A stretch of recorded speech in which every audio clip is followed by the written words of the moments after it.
Parera, escritor paranaense, de visita en Masavilbaso para presentar La Espada de la Confederación, una especie de autobiografía del general Urquiza. ¿Qué nos puede contar de su última publicación? Bueno, muy contento de estar de nuevo en Masavilbaso, esta vez con el libro La Espada de la Confederación, que trata sobre la vida política militar de don Justo José de Urquiza.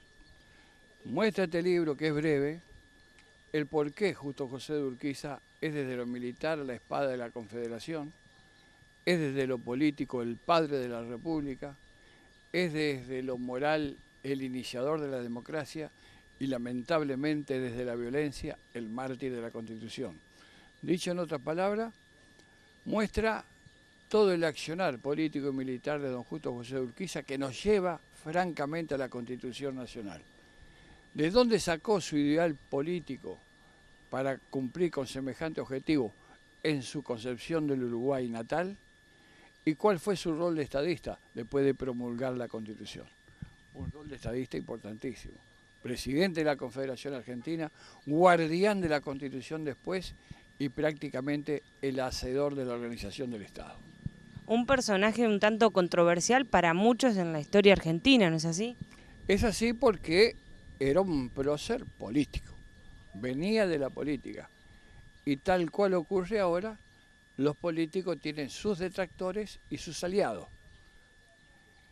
Entonces, dentro de los detractores estaban los que se oponían a la política, como ocurre ahora. Ahora bien, lo que pasa es que en ese tiempo normalmente los objetivos políticos irreconciliables se dirimían a través del combate, de la batalla. La guerra era el último paso de la política, no como ocurre ahora, que todo termina en los arreglos, en las conversaciones, en los diálogos. En ese momento, la batalla, el combate, era el último paso. Se dirimían esos objetivos políticos, sí, con las lanzas y con la fusilería. Entonces se hacía, lógicamente, el tiempo más violento, ¿no es cierto? Y sobre todo, nosotros que siempre tuvimos en todo el proceso histórico argentino una inclinación a la desunión, a la desintegración. Entonces las batallas, el combate era el pan nuestro de cada día, podemos decir. Por eso costó tanto sacrificio el haber llegado a la Constitución, ¿no es cierto? Y posteriormente el haber llegado a conformar el Estado para unir a una Buenos Aires que en ese momento se presentaba díscola, que no quería integrar la Confederación. Y en ese caso Urquiza decidió dar marcha atrás con la batalla para justamente lograr esta unión, ¿no es así? Exactamente en Pavón, él toma como hecho político el retiro de la batalla con su caballería triunfante, ¿no es cierto? ¿Por qué? Porque está convencido de que Buenos Aires, de acuerdo a las explicaciones que le estaba dando la historia, era el centro sobre el cual giran todas las actividades humanas de los pueblos de la Cuenca del Plata. Primero estaba convencido de eso. Segundo, que con ese retiro iba a significar una paz que no se podía conseguir. Pero confiaba en que un equilibrio posterior iba a iniciar un camino hacia la grandeza soñada. Y ese equilibrio posterior lo iba a dar la Constitución, por la cual él y tantos otros se sacrificaron. Bueno, Urquiza también es un poco, no se lo puede definir, algunos dicen federalismo, unitarismo, por ahí está esta puja entre Buenos Aires con estos dos modelos. ¿Qué nos puede decir sobre eso? Para nada, Urquiza pertenecía al Partido Federal, desde un principio. Él, desde su nacimiento como político, ¿de dónde toma la fuente? De su concepción del Uruguay natal. ¿Y qué es lo que pasaba en esa concepción? Los caudillos, López Jordán, Artigas, Ramírez, de esa política él se nutre primero, pero después cuando se convence de que había una gran tendencia a la desunión, los caudillos habían terminado peleándose a muerte entre ellos, salvándose uno gracias al asilo que le brindó el Paraguay, lugar donde vio hasta su muerte, y al que más conocía, la cabeza ensartada en una tacuara, lució por 20 días en la Plaza Mayor de Santa Fe, asesinado por quien había sido su aliado, prácticamente un hermano. Es decir, que él estaba comprendiendo que había una gran desunión, por eso va a buscar la unidad nacional. Para la unidad nacional había que organizar, y para organizar había que tener una constitución. Por eso, a los 30 años, se compromete con el Pacto Federal que determinaba que una Asamblea General Constituyente nos tenía que dar una constitución. Y de ahí no se va a mover, esa va a ser su política para cumplir con ese Pacto Federal. Cuando se dio cuenta, por ejemplo, en Alcaraz, que con Rosa en el poder no se iba a poder lograr el Pacto Federal, empieza a recorrer un camino institucional, podemos decir, con 5 estaciones y 2 necesarios empalmes. La primera estación es Alcaraz, que empalma con el fenomenal martirio de Vence. De Vence va a la estación Pronunciamiento, donde empalma con el Ejército Grande, formado por entrerríos y correntinos en la base, por entrerrianos y correntinos en la base. De ahí va a ir a la estación Montecasero, donde saca a Rosa del poder para ir francamente a la estación del acuerdo de San Nicolás, buscando la tan ansiada terminal de la Constitución Nacional. Bueno, otro también, un final trágico ha tenido este prócer entrerriano y argentino. Exactamente, porque dentro de sus enemigos políticos, fundamentalmente, después de su accionar en Pavón, prácticamente Pavón Urquiza sabe que lo que ha hecho lo hace a costa de su bienestar, a costa de su prestigio y seguramente a costa de su vida. Por eso, para mí, él siembra una semilla que va a originar un árbol cuyos frutos van a ser el motivo de su trágica desaparición. Y se hizo de enemigos políticos importantes. Sus generales, especialmente uno, prácticamente va a ser su enemigo político.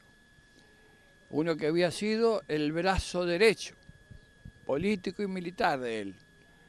Y bueno, dentro de ello, una revolución, 1870, hasta que ocurre ese fatídico 11 de abril, en donde una partida se llega hasta el palacio donde estaba y lo mata, encabezando una revolución, al grito de traidor y vendido a los porteños. Un retroceso generó la muerte del general. Verdaderamente podemos decir que sí, en ese momento, hay que ponerse en ese momento, ¿no es cierto?, mentalmente en ese momento, como decís vos, es un retroceso, no era comprendido. Hoy la historia explica que fue un adelantado para la época, tuvo una visión de la patria tal cual ahora está organizada, del Estado tal cual ahora está organizado, toda una visión, ¿no es cierto? Podemos decir que sí, que en ese momento podía haber significado un retroceso producto de una gran incomprensión. Inmediatamente después eso se arregla porque de Buenos Aires se manda una intervención en la provincia, prácticamente el tema es solucionado a través de ello. Y vos sabés que Ricardo López Jordán, que había encabezado la revolución, años más tarde va a ser asesinado en Buenos Aires. Va a ser asesinado en Buenos Aires por un señor que con esa muerte pretende vengar a Urquiza y a su padre que había caído en la revuelta, ¿no?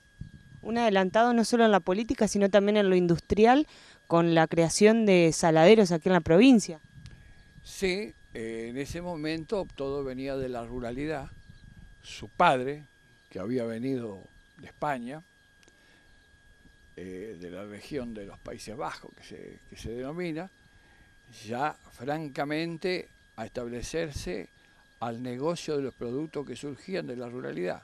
Primero se estableció un tiempito en Buenos Aires, luego en Entre Ríos, en la zona del Arroyo de la China, después Concesión del Uruguay, y allí Urquiza va a ser prácticamente un brazo derecho del padre. Un hombre que también se consustanció con ese comercio, con esa empresa. Por eso tuvo una visión que prácticamente va a constituir el fundamento de lo que es la ruralidad entrerriana después y la ruralidad argentina. Por eso, él fue el primero que vio que había que llenar los vacíos de la agricultura.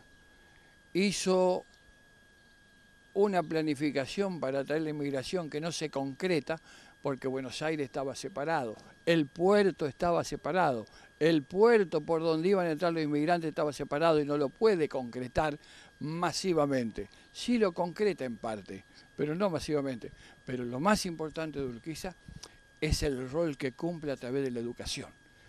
Porque cuando es presidente de la Confederación, cuya capital estaba en Paraná, él pone el centro de gravedad en la educación.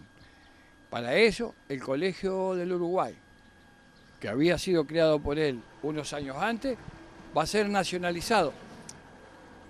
Va a invitar a todos los jóvenes de las provincias a que vengan a educarse ahí, vinieron muchísimos.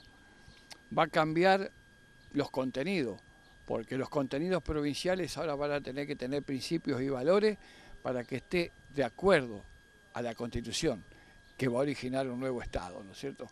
Y para ello determina un fenomenal cuerpo de docentes que prácticamente hasta ese momento no había ocurrido en el Estado argentino. Bueno, Aníbal, ¿por qué hacer un libro sobre el general Urquiza? Mira, te cuento, yo estuve dando una charla por todo el país sobre la Revolución de Mayo y por qué estamos como estamos. Me acuerdo que vine acá a dar esa charla también hace 3 o 4 años. Y me tocó darla también en Yapeyú, Corrientes. En Yapeyú aproveché para ir al museo, al lugar donde nace San Martín. Y ahí vi un libro breve sobre San Martín que me llamó la atención y me gustó. Hecho por gente ahí de la zona. Entonces dije, cuando tenga tiempo voy a escribir un libro sobre Urquiza con esta misma característica. Tuve tiempo y ahí está el libro.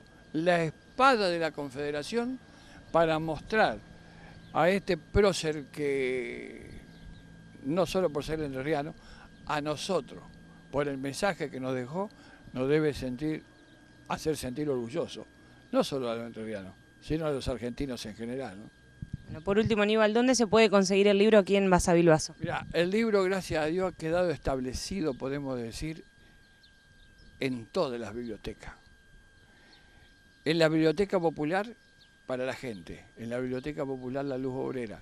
Y para aquellos que lo quieran conseguir a precio muy bajo, en el Túnel Libro, que creo que está en San Peña y Ramírez.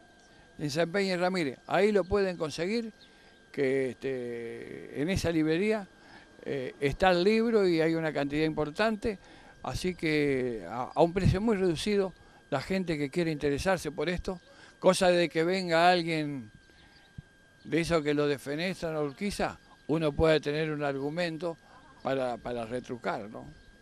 Bueno, Aníbal, muchas gracias. No, gracias a vos.